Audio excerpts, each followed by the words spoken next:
So hit the like button, hit the subscribe button. Figure I'd get some content up on the channel. The Steelers are now 4-7 after beating the Colts. And there was this article that I read about Cam Heyward talking about how the Steelers need to get rid of Cam Heyward after the season. Want to talk about Kenny Pickett. Want to talk about Mike Tomlin. Want to talk about Canada and the fan base. And pretty much a lot of the feedback I get from the fans is pretty much negative feedback. A lot of people want to get Tomlin fired. I mean, I talk about it all the time. And at the end of the day, Pittsburgh is pretty much it. They're like a 7-10 team this year. You just got to accept it. It's kind of, as a Steeler fan, it's like a bitter pill to swallow. But we're 7-10 team right now. I mean, Pittsburgh has had cap problems for years now, and that's really not Mike Tomlin's department. So a lot of people that want to put this blame on Tomlin, it's not all on Tomlin. I mean, Kevin Colbert has kicked the cap down the road for the longest time. And Cam Heyward's making like $19 million next year. $19 million. And there was some article, I don't know where it came from, but I know the headline was the Steelers should cut Cam Heyward. And just looking at the cap, there's still a ripple effect of Kevin Colbert, who just retired. And Cam Heyward is making $19 million next year because they restructured his contract. They restructure other players' contracts to where you get these players that are way past their primes and on the end of their contract, and they're making way too much money. And, Steelers are with the decision. Should you cut Cam Heyward at the end of the offseason? I don't really know. I mean, Cam Heyward's one of my favorite players. I hype him up all the time. That's a big thing. I mean, especially for the Steelers defense and the 3-4 defense, you want those type of defensive ends that can get after the quarterback a little bit and stop the run. But Pittsburgh's been really inconsistent in terms of stopping a run, especially the past 2 years. And, the building block on defense is TJ Watt at this point because he's making the most money. He's making like $28 million. Cam Heyward's making like $19 million. And for like $19 million, you can have like the best, you're talking like Aaron Donald type production. And Cam Heyward is good, but he doesn't bring Aaron Donald type production. And let's be honest, he's like 33 going on 34, 32 going on 33. Cam Heyward is past his prime, and cutting Cam Heyward saves the Steelers like $7 million next year. And just looking at the cap, like Steelers have $19 million in cap. Cam Heyward he's making $12 million next year, which isn't a ton of $22 million. So if they cut him, they'll save $9 million. And that would put Pittsburgh at like $30 million in salary cap. So if you just divide that by two, $15 million, $15 million, you can get one of the best offensive linemen in the league in free agency for that type of money. You can get one of the best cornerbacks in free agency for that type of money. You can get there's a lot of great players that you can get, and they still have the Marvin Lill on contract. They still have Chris Wormley on contract. They don't have Ojanobi on contract, but Ojanobi's way less than Cam Heyward. And they can draft guys at the defensive line position. And they're already solid up front because, like I said, TJ's the building block, and Highsmith has been playing great this year. So cutting Cam Heyward could make dollars and cents, and then you start building on this offense that's starting to show a little bit of life. I mean, you need help up front. The offense has got to get chemistry. Kenny Pickett's obviously has got to get up to the speed of the game. He's got to get chemistry, and it seems like him and Pickens, they got a chemistry going right now. So the offense, I think, can only get better, and we have all this money in salary cap going into the offseason. And the Ravens are going to probably win the division, pull the hardest schedule in division. Pittsburgh's probably going to finish third or last, who knows, with Cleveland.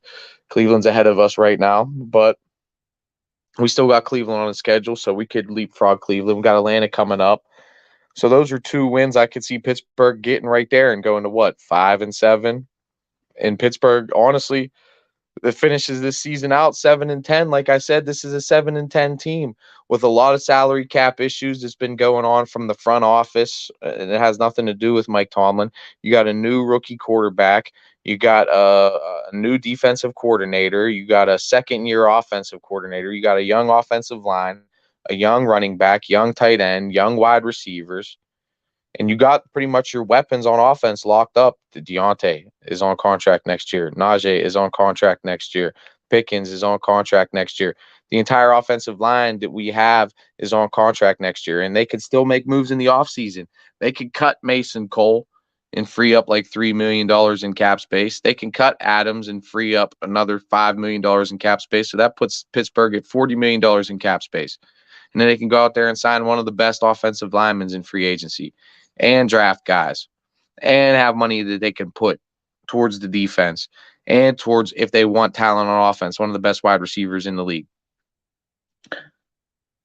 So honestly, given how we're set up in the offseason, the Ravens will have one of the worst picks in the draft. Pittsburgh will have one of the easiest schedules in the division and the best draft position in the division. Them or Cleveland. I mean, last I looked, they had the 8th position in the draft, so they're going to be getting a lot of good quality picks in this draft. And we already know how Pittsburgh drafts. They haven't been great, but, it could get better. We'll have an easy schedule, a lot of money to sign players, a young offense that's only getting better and is showing progress of getting better. Kenny Pickett has had 100 straight throws without throwing an interception. The run game starting to see a little bit of life in the run game. And, the defense obviously needs addressed because it's making a ton of money. And Cam Heyward's making like $20 million. He's making like 20% of what the defense is making. And if you cut that salary right there, you're just freeing up a ton of salary cap. We got some young guys on the defensive line still on contract. Then we can get a better inside linebacker, better cornerbacks. We still got Minka. We still got TJ. We still got Highsmith up front. And that young offense, you can even add help on offense. Like I said, lineman, wide receiver. You can get one of the best wide receivers in the league with that type of money, $30 million. You can have Aaron Donald for that type of money. You can have another TJ Watt for that type of money. Cam Heyward is getting overpaid at this point, and that's due to Kevin Colbert kicking the cap down the road, kicking the cap down the road, kicking the cap down the road. So we're still seeing a trickle effect from Kevin Colbert. I mean, Omar Khan pretty much learned and was schooled under Kevin Colbert. We'll see if he keeps going and doing and running things the way, Colbert has done things. Maybe he's going to change things up, and we're going to see a whole new different type of Pittsburgh Steelers offseason. And he wants to make a name for himself, and he might go out there and make a splash in free agency. He might go out there and make a splash and start making some trades because Pittsburgh still got Mason Rudolph on contract. They still got Mitchell Trubisky on contract. They still got Benny Snell on contract. They still got Jaylen Warren on contract. So they got players that they don't really use that they could make moves and trade in the offseason for even more talent in the draft. So I think if Pittsburgh keeps winning, I think Pittsburgh can definitely get this win over Atlanta, go to 5-7 at the very least, and just keep building off momentum, keep winning the rest of the way out with some easy games on the schedule. Hopefully play spoiler to Baltimore, beat them once or twice, knock Cleveland off.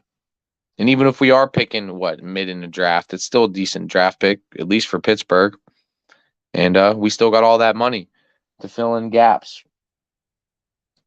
And cutting Cam Heyward, that's a tough decision because he is a great talent and he does do a lot for the team, but he's getting old and we're a rebuilding team.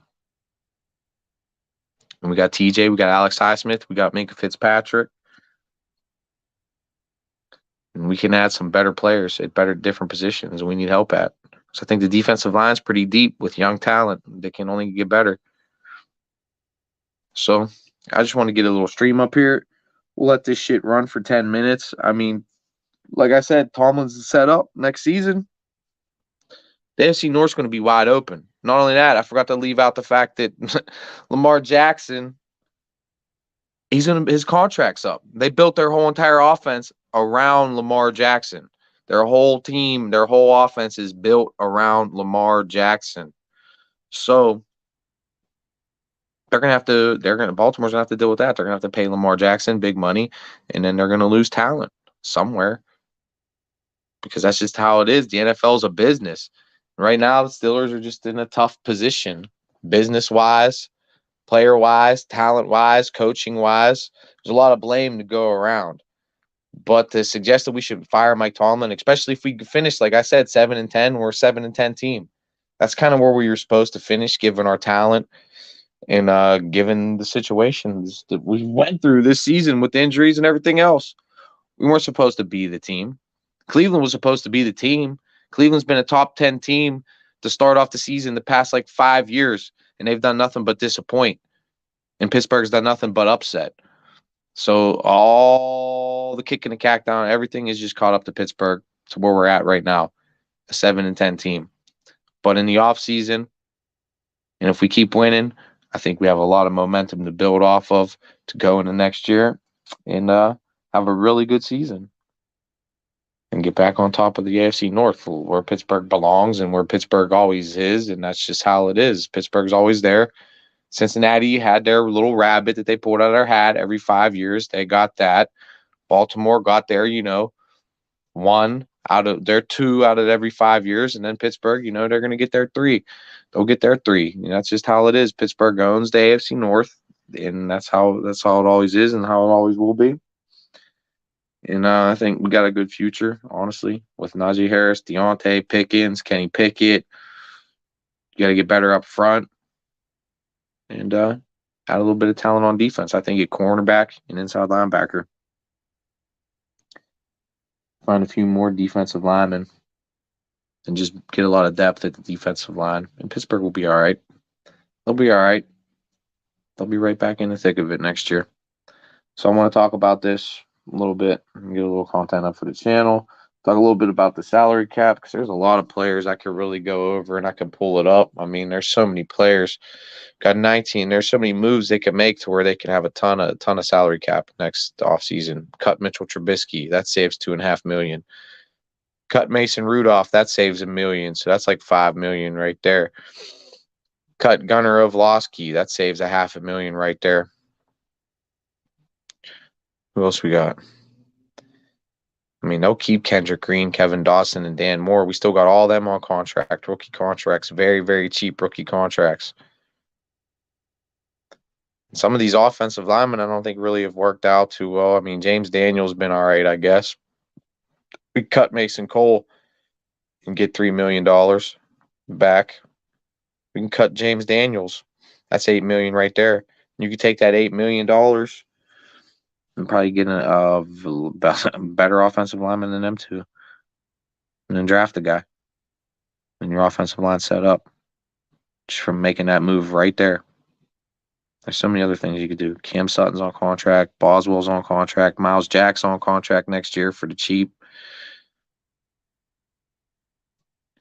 So they go out there and get another inside linebacker to play with Miles Jack that's way better than Devin Bush. And you got TJ. And then you got Alex Highsmith, who needs Cam Heyward. And then you could put money to the offense with Cam Heyward's money. Give Kenny Pickett a play toy. So, I look forward to watching the rest of the games. Got Atlanta up next. I think Pittsburgh's going to handle business, go to 5-7. And go one week at a time, baby. Here we go, Pittsburgh.